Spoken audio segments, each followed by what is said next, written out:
Hello, crafters! Welcome back to my channel. So for today, di-discuss natin yung about sa papers. Kung ano-ano nga ba yung mga papers na dapat natin gamitin for different kinds of projects for personalized printing.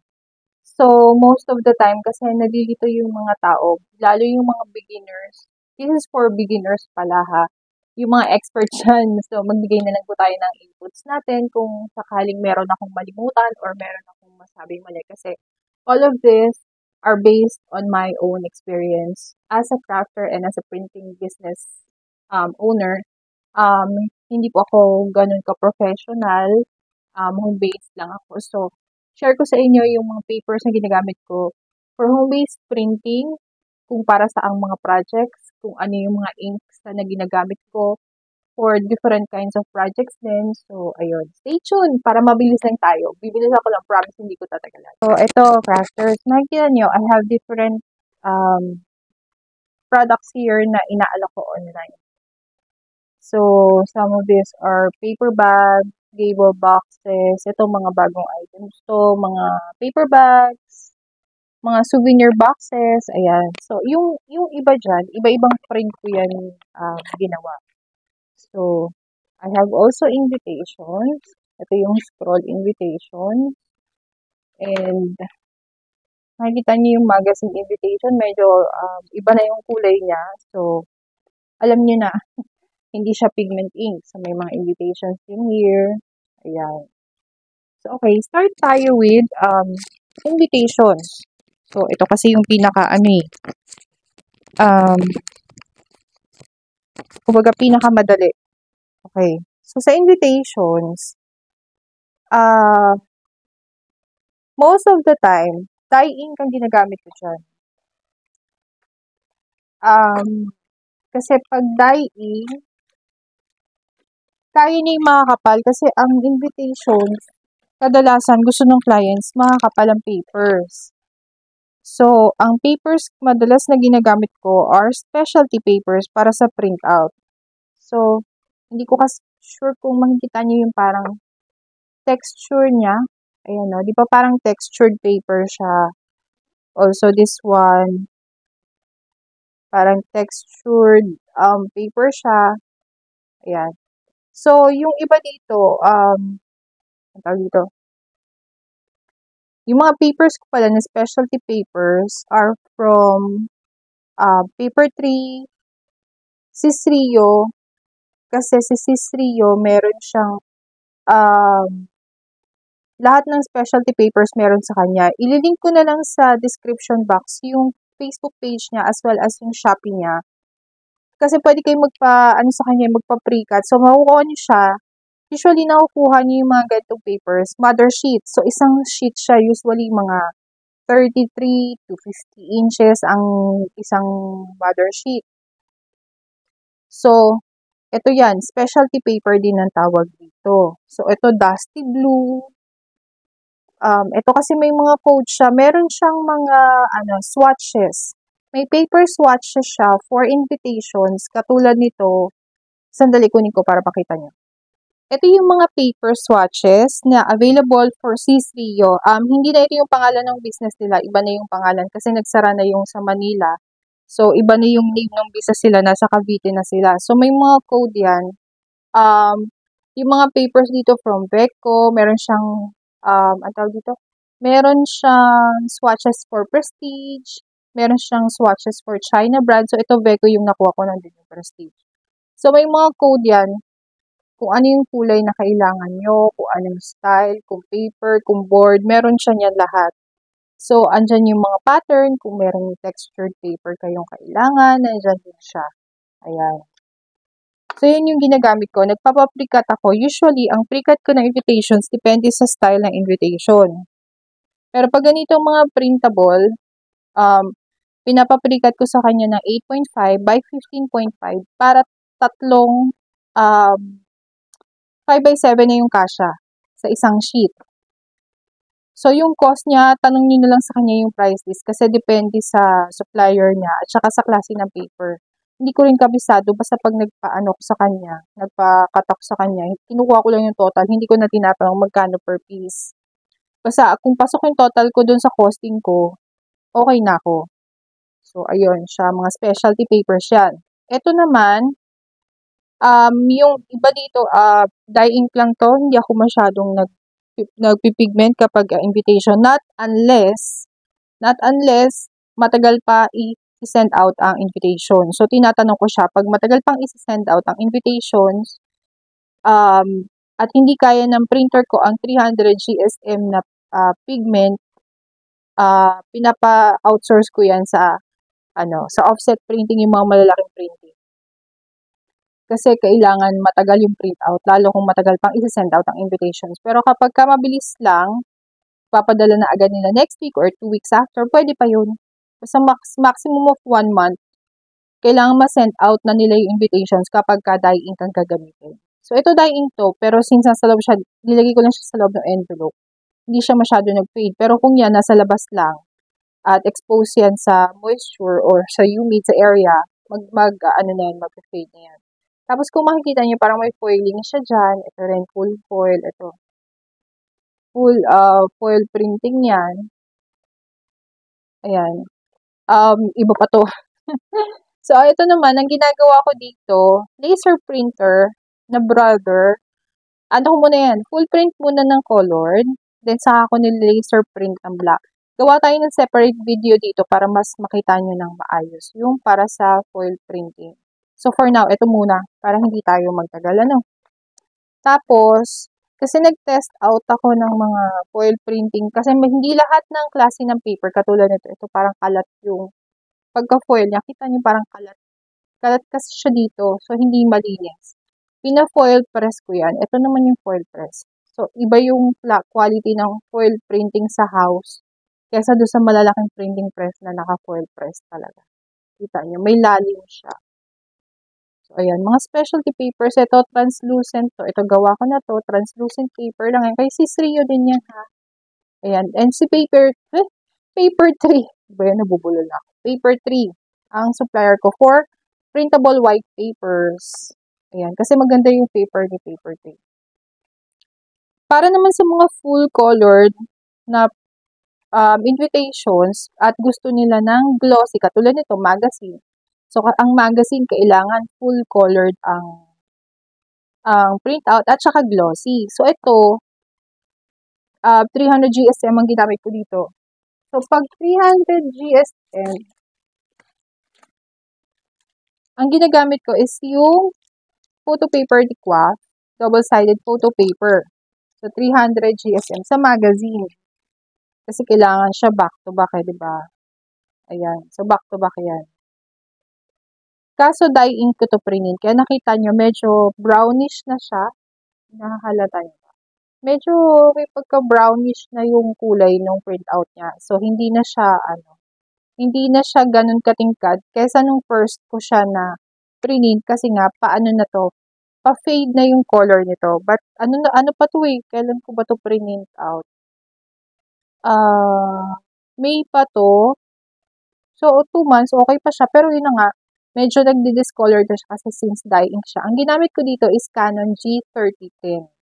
So, si Canon G series, kaya niya hanggang maximum of 300 GSM. Dye ink nga lang siya ha, dye ink. Canon is dye ink.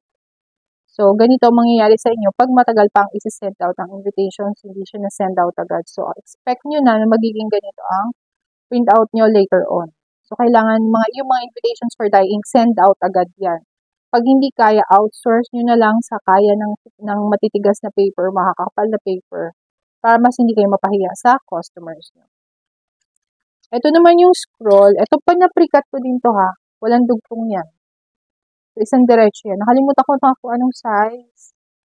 Pero parang 20 plus to. Tapos paper lang to. Parang vellum paper lang siya. Pigment ink to. Ayan. So, hindi to mag-fade agad kahit abutin to ng taon. Hindi to mag-fade agad. Bakit ko siya pigment ink? Ang pangit ng printout niya sa dye ink. So, hindi ganito gaganda yung pagka-purple niya sa dye ink. So, hindi siya type nung customer ko. So, ginawa ko siyang pigment. In-adjust ko lang siya sa pigment para mas maganda yung printout. Kasi nga since Pag pigment, medyo dull ang color niya, hindi ganun katingkad compared sa dye. So, ito is pigment ink. Kaya naman kasi ng pigment yung manipis. Isang diretsyo yan ng printin ko ha. So, i-custom size nyo yan kung ano man yung printer nyo. Ang printer ko for pigment is Epson L3216. iTech Synergy yung pigment ink na ginagamit ko. Ayan. Okay, tapos na tayo sa invitation. So, kung may questions pa kayo about invitations, gawa tayo ng separate video pa dito para makita nyo rin kung paano gawin yung foil printing. Ayan. Kasi di ba may foil printing pa. And then, dito naman tayo sa mga ganitong souvenir. So, ito yung mga button pins. Ayan.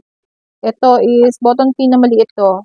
25mm, 25mm paper clip, 58mm. Tapos, meron din yung ball pen. Ganyan. Ayan. So, ito lang naman yung ginawa. Ready-made na yung pen pag binili. Lalagay ko na lang yung link kung saan yung mabibili yung consumables nito. Pen. So, sa ganitong button pin, ang gamit ko naman na paper is inkjet paper. Kunin ko lang. Ayan, kasi manipis lang siya. Ito, inkjet paper, 108 GSM. Matte ito ha, matte siya. Hindi siya glossy. Pero yung printout nito is photo quality. Kung ayaw nyo gumamit ng matte, meron din namang glossy na 120 GSM na double-sided. Maximum nyo lang ng 120 GSM para sa para sa button pin, huwag kayong gagamit ng medyo makapal kasi hindi na siya kakayanin no machine ng pang-press. Kasi ang gamit ko lang is yung plastic. Nakita nyo yung green ko. Yun lang ang gamit ko pang-press. So, hindi niya kakayanin yung makapal. Pero ako, personally, ito lang talaga ginagamit ko. 108 GSM. Maganda rin yung output nito since lalagyan din naman natin ng glossy na mylar. So, ayan. So, for button pin, yun yung gamit ko. For money envelope, yun din ang gamit ko naman for money envelope is yung 120 GSM na gloss. So, 120 GSM for money envelope. Yun ang gamit ko sa printout. Kasi maganda yung printout ng glossy na money envelope. Ayun. Okay, tapos na tayo dito. So, yung backing pala niya is 250 GSM. Dye ink ang ginamit ko dito. So, expect nyo na. Ito pala pigment ha. Basta pag manipis ang paper, at alam kong kaya ng printer ko, pigment ink ang ginagamit ko na pang print. Kasi para mas matagal yung, yung printout niya. Pero ito is,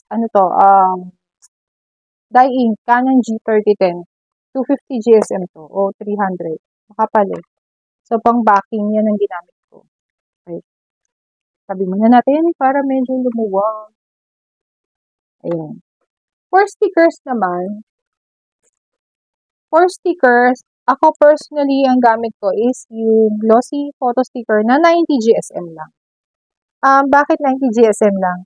Para pag nilagyan ko siya ng photo top, hindi masyadong makapal. Kasi pag yung 135, makapal na yon tapos lalagyan mo ng photo top, kadalasan talaga, umaangat siya. As in, umaangat siya. So, para sa regular sticks lang, pwede na tong glossy na photo sticker. Pero pag hindi, yung iTech na vinyl lang gamit ko. Wait lang. Pagka alcohol sticker, anything na mababasa, hindi ako gumagamit ng na glossy sticker. So, anything na mababasa, ang ginagamit ko is yung vinyl sticker na iTech, glossy or matte. Pero ako, preferred ko matte. Tapos, ifo-phototop mo na lang siya ng glossy or anything. So, ito yung gamit ko. Anything na mababasa, huwag kayong gagamit ito. Okay. Basta mababasa, vinyl sticker ang gamitin nyo for printable. So, ayun, pang motorcycle stickers, bottle stickers, alcohol, and then i-phototop nyo na lang siya. Ayan. Okay, for paper bags, pakita ko sa inyo dalawang comparison. Kita nyo yung comparison ng printout niya. Ayan. Ito, kasi ang ginamit ko dito is 140 GSM. Ito naman, 250 GSM. So, makapal, di ba? Ito malambot. Okay. Nakikita niyo yung comparison ng printout niya. Di ba mas pinkish to? Ito parang brownish. Pero actually, mas malapit to sa katotohanan nung aking, nung aking layout sa Canva. Okay. So, itong medyo pinkish na to is from Canon, printed out from Canon G3010. Kasi nga, makapal siya, 250 GSM yung ginamit ko. So, kailangan ko dito yung kaya yung makapal. So, Canon yun. So, di ba mas matingkad yung kulay ni dye ink. Ito naman is printed from L3216. Ayan. So, pigment ink yun. Pigment iTech Synergy. Yung ginamit ko na ink para dyan sa aking printout. Pero ito is 140 GSM lang. Note nga pala, kapag gagawa kayo ng paper bag po ha, paper bag, anything na lalagyan nyo ng handle, okay lang naman gumamit ng ganito kanipis. But, make sure na meron kang support. Ito, dinikitan ko to ng additional paper sa ilalim. Kasi, ganito lang siya sa ilalim. So, pag nilagyan mo to ng mabigat, tapos 140 GSM lang, babagsak talaga to. So, kailangan merong support. Okay lang yan, okay mahiyang maglagay ng support. Kasi kahit naman yung mga nabibili sa Shopee or anything ng mga paper bag, di ba makikita nyo, meron din silang support. Kasi pag wala, lumulundo sila sa ilalim. So, pag lalagyan ng mabigat, hindi siya uubra. Ito, hindi ko to nilagyan ng kahit ano sa ilalim kasi matigas yung paper. Pero, sample ko lang to. Basta i-out ko to sa customer, lalagyan ko pa rin siya ng anything na matigas sa ilalim. So, kita niyo yung difference ng kanilang printout. So, mas matingkad talaga si dye ink kesa kay pigment ink. Pero ito, sigurado ako, magtatagal ang printout nito.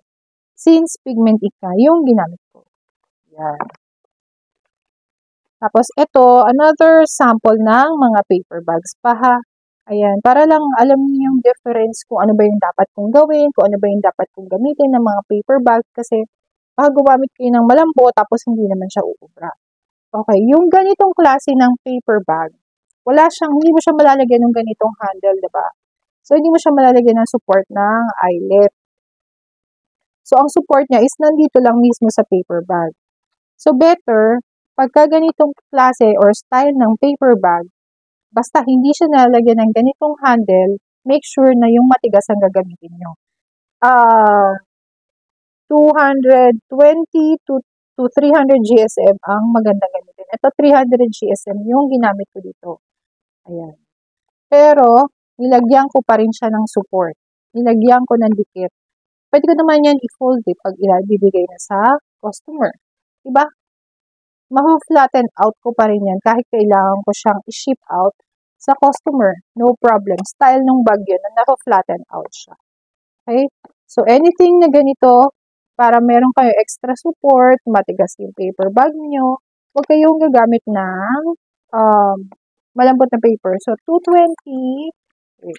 So, ang ginagamit ko dyan, 250, double-sided qua, or 300, or 220. Ito na yung pinakamalambot na pwede nyong gamitin pag mga paper bags na ganito. Okay? So, huwag kayong gagamit ng malambot. At saka, huwag kayong mahihiyang lagyan siya ng support sa ilalim kasi kailangan talaga ng support. Lahat ng paper bags, nilalagyan niya ng support. Ayan, nilagyan ko pa rin siya ng paper sa ilalim. Hindi po pwedeng wala siyang support. Hindi yun para sa customers nyo lang. Siyempre, lalagyan natin para hindi tayo mapahiya sa customers natin. So, pag mga ganitong style, make sure matigas. Tingnan mo, sturdy siya. Kahit lagyan ko yan ng mabigat, hindi yan bibigay. Promise. Okay? Ngayon, yung ganito namang paper bag, ba't ko inalis? Para makita nyo mo. Okay, yung ganitong paper bag na, again, nalalagyan siya ng handle. Katulad ng isa kanina, ibang style lang to. Ito, 140 GSM din ang ginamit ko dito. Na paper. But, pigment ink din to. So, makikita nyo, hindi siya ganun ka-bright. Although, maganda na rin yung color output niya. Hindi nga lang ganun ka-bright katulad ng dye ink. Pero maganda na rin, diba? As is na rin naman siya dun sa aking design from Canva. So, pagka anything na ganito, nalalagyan nyo ng handle, okay lang yung malalambot na paper. So, this is 140 GSM, pero may support ako again sa ilalim. Ayun na, didikitan ko siya. Pero ganito yung ilalim niya. So, may dikit pa rin yan kasi mapo-flatten out natin yan. Like regular paper bags. Okay? So, at least, meron tayong support sa ilalim, di ba? So, again, ito yung comparison ng dalawang klase ng mga paper bags. Okay, for gable boxes, anything na gable boxes, ayan. Ayan. So, lahat ng printables dito, ayan. At ito, 250 to 300 GSM ang ginamit ko. Except for this one, ito yata is 260.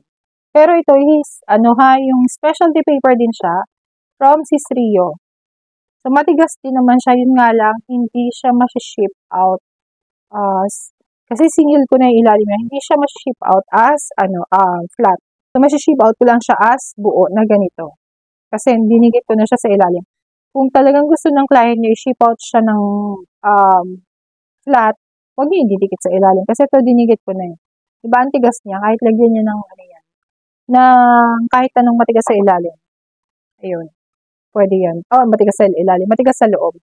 So, anything na gable boxes, gagamit kayo lagi ng 250, 232, 300 GSM para mas maganda yung, ang tawag dito, yung pag-carry on sa mga gable boxes. Ayan. So, ito, hindi naman to ganun kabigat, but still, 250 yata ginamit ko dito kasi nga, nakita nyo, manipis siya.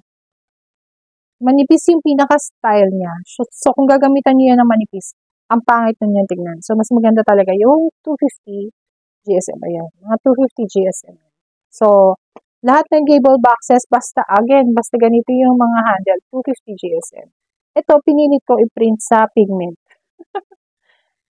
Pag nagpiprint kayo sa pigment, tapos dark ang ink, dark ang color, babakat yung roller. So, na-test out ko na siya. Nagkaroon ng bakat dito, gano'n. Pag print out ko, makita nyo, meron pa siyang parang, hindi ko alam kung visible sa camera, parang may line pa siya ng bakat dito ng roller. So, bago pa matuyo yung ink, nadadaanan na siya ng roller. So, nag-smudge yung ink pag dark color. So, ito, light color, so okay lang.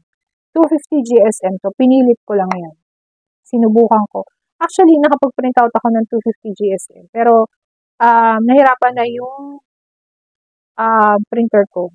Yung L3216 na Epson. Medyo hirap na siya. So, ayun. So, yung naman, sublimation ink naman are for paper, for ink transfers only. So, yun para sa mga mugs, sa mga canvas bags. So, siya ita-transfer mo mismo yung ink, hindi yung paper, dun sa material. So, like this, kailangan sublimation yung mug na gagamitin nyo for sublimation printing. Ang printer ko for sublimation is Epson L1210 Hui Sublimation Ink. So, ever since sa sublimation, Hui talaga yung gamit ko. Adjust na lang kayo, depende sa output ng printer niyo. So, ako ginagawa ko sample print muna and then kapag hindi ako okay, adjust ako sa brightness, sa cyan, magenta, and yellow, adjust lang ako dun. So, nilalaro ko lang siya hanggang sa maging okay na ako sa printout niya. So, ayun lang naman.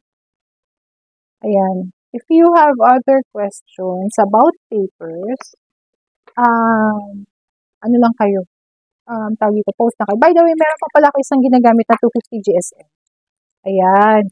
Kasi no backprint. Mas mura to kaysa dito sa sa double-sided. Mag-stock up kayo nito. 250 GSM siya. Hindi siya double-sided. Pwede din to for gable boxes. Huwag kayong gagamit ng anything for gable boxes, paper bags na merong backprint. Hindi naman kayo photo studio, charis. Kung photo studio kayo, pwede kayong gumamit nito. Ayan. But for papers lang. Unang-una. Wala na kasi ako masyado nito kaya hindi ako maka-answer. Bakit 260 siya, di ba? Sabi mo, pwedeng gumamit ng 300 GSM. Oo, 260 GSM siya. But, iba yung material niya. Nakikita niya, iba siya. This is for photo. Okay?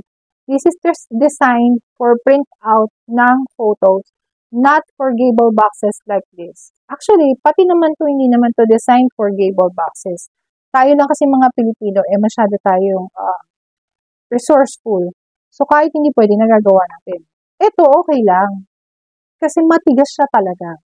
Meron siyang enough tigas para gamitin sa mga ganitong bagay. And syempre, na ano na ng mga supplier na gumagawa nito, na ginagamit nila yung sa ganyan. So, gandahan natin yung gawa. Mas patigasin natin yung gawa. Compare dito. Nakita nyo naman kung gaano to kalamya. Okay? And pag kinat nito, medyo maganito. Kasi parang may ano nga siya, ayan, may texture. And yung likod niya, siya, merong may back print. Kasi nga, this is for photos. Naalala niyo yung mga photo studio, lahat sila merong may ganyan. Si Fujifilm, sino pa ba yung isa? Si Kodak, di ba may Kodak pa nga na ganito? Lahat sila merong back print.